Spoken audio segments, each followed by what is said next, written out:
Tanggal 11 Februari, hari ke-42. Bacaan Bilangan pasal 5 sampai pasal 8. Dibersihkan agar layak beribadah. Garis besar. Sebelum melanjutkan perjalanan menuju tanah perjanjian, Tuhan membersihkan bangsa Israel dari dalam keluar. Ia menata ulang kehidupan umatnya dengan menegaskan 4 hal penting: kemurnian moral, kejujuran dalam relasi, keteraturan ibadah di kemah suci, dan penyucian orang Lewi sebagai pelayan Tuhan.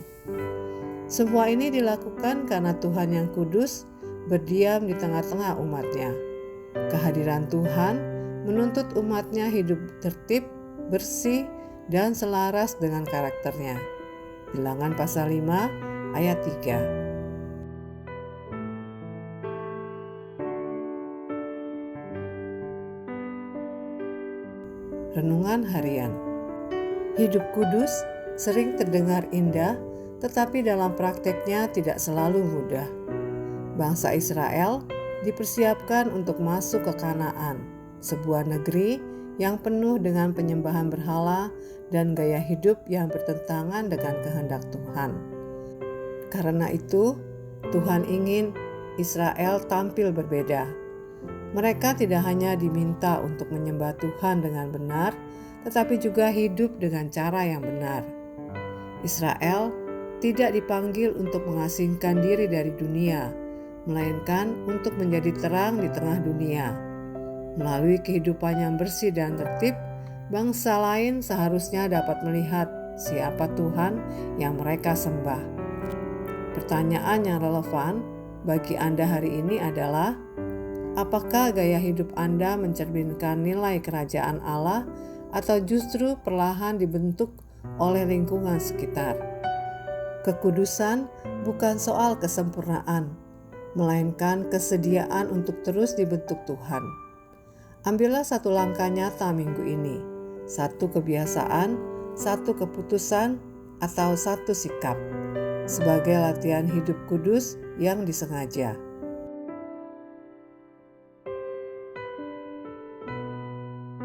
Hidup yang diperkenan Tuhan adalah kesaksian yang paling kuat tanpa banyak kata.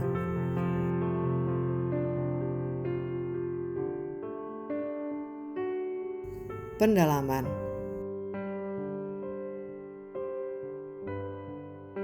Berkat yang mengalir dari Tuhan. Bilangan pasal 6 ayat 24 sampai 26.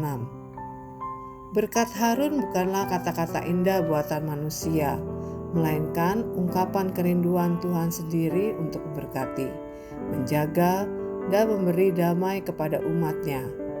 Ini menunjukkan bahwa Tuhan bukan hanya menuntut kekudusan, tetapi juga rindu menyatakan kasih-Nya secara nyata.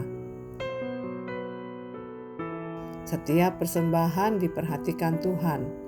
Bilangan pasal 7 ayat 10 sampai 83. Persembahan dari kedua belas pemimpin suku dicatat satu persatu dengan rinci. Hal ini menegaskan bahwa Tuhan memperhatikan setiap pemberian yang disampaikan dengan hati yang tulus. Tidak ada pelayanan atau persembahan yang dianggap kecil ketika dilakukan bagi Tuhan dengan ketulusan. Demikian renungan hari ini. Untuk mendengarkan pembacaan Alkitab hari ini, silakan buka tautan video yang ditampilkan di layar Anda. Amin. Tuhan Yesus memberkati.